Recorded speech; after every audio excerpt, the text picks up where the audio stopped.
Hi friends, welcome to my cooking channel.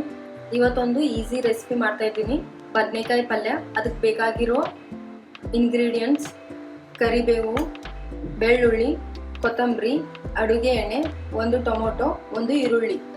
ಬೇಕಾಗಿರೋ spices: ಸಾಸಿವೆ, ಜೀರಿಗೆ, ಚಿಲ್ಲಿ ಪೌಡರ್, ಗರಂ ಮಸಾಲ, ಧನಿಯಾ powder, turmeric powder, salt ಮತ್ತು ಸ್ವಲ್ಪ ಶೇಂಗಾ ಹಿಂಡಿ ಬೇಕು. 4 ಮೀಡಿಯಂ ಸೈಜ್ ಬದನೆಕಾಯಿನೂ ತೊಳೆದು ಕಟ್ ಮಾಡಿ ಇಟ್ಕೊಂಡಿದ್ದೀನಿ.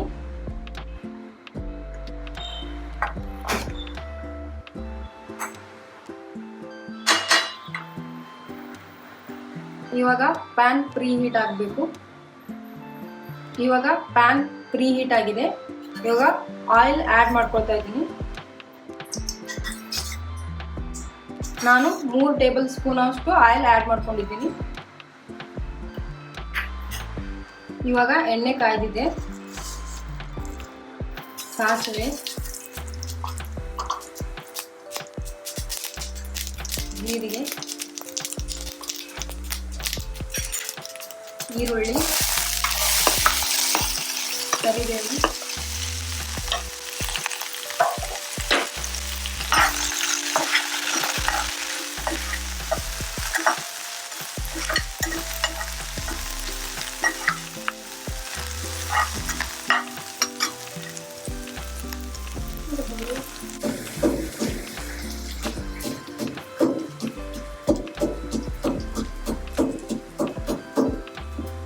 ಹಾಗೆ ಬೆಳ್ಳುಳ್ಳಿ,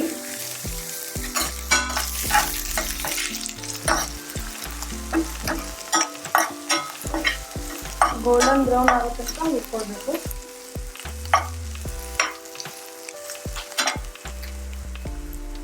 ಇವಾಗ ಗೋಲ್ಡನ್ ಬ್ರೌನ್ ಆಗಿದೆ. ಟೊಮೊಟೊನ ಆ್ಯಡ್ ಮಾಡ್ಕೊಳ್ತಾ ಇದ್ದೀನಿ.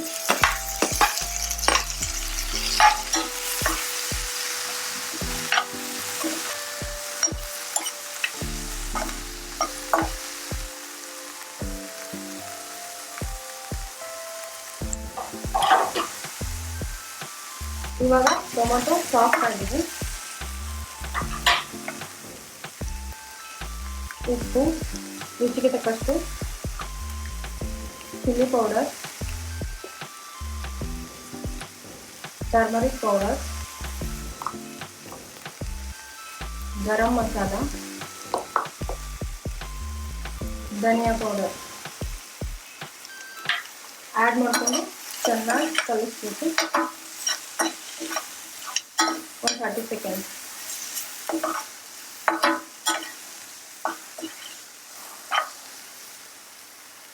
ಇವಾಗ ಬದನೆಕಾಯಿ ಆ್ಯಡ್ ಮಾಡ್ತಾ ಇದ್ದೀನಿ.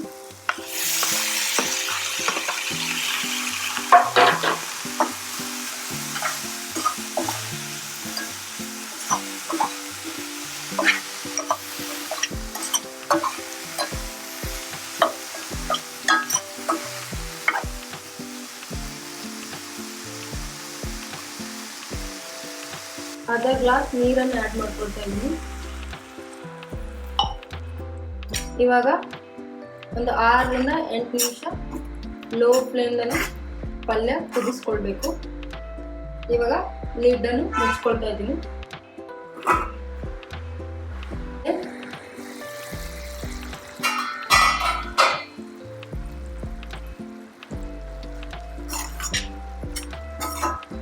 ನಿಮಗೆ ಗಟ್ಟಿ ಆಗಬೇಕಂದ್ರೆ ನೀರು ಸ್ವಲ್ಪ ಕಮ್ಮಿ ಹಾಕೊಳ್ಳಿ.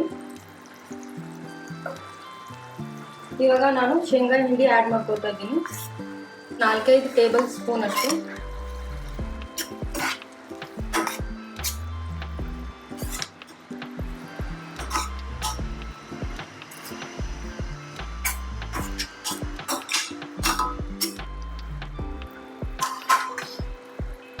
ಅದಾದ್ಮೇಲೆ ಮೇಲೆ ಕೊತ್ತಂಬರಿ ಉದುರಿಸ್ಕೊಳ್ತಾ ಇದ್ದೀನಿ. ಫೈನಲ್ ಆಗಿ ಬದನೆಕಾಯಿ ಪಲ್ಯ ರೆಡಿ. ಒಂದು 7-8 ನಿಮಿಷದಲ್ಲಿ ಪ್ರಿಪೇರ್ ಮಾಡ್ಕೊಳ್ಬೋದು. Easy recipe.